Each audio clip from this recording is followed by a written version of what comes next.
انا عارف والله ومقدر الاحساس اللي انت فيه. عارف الضغط والتعب والزهق اللي انت فيه، لان انا زيك بالظبط.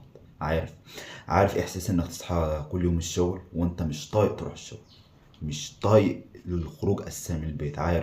عارف انك كمية وجع انك نفسك تتجوز، وكل ما بتاخد خطوة وبتشتغل وتحوش فلوس تلاقي الدنيا وقفت قصادك تاني، غليت، ترجع من نقطة الصفر تاني.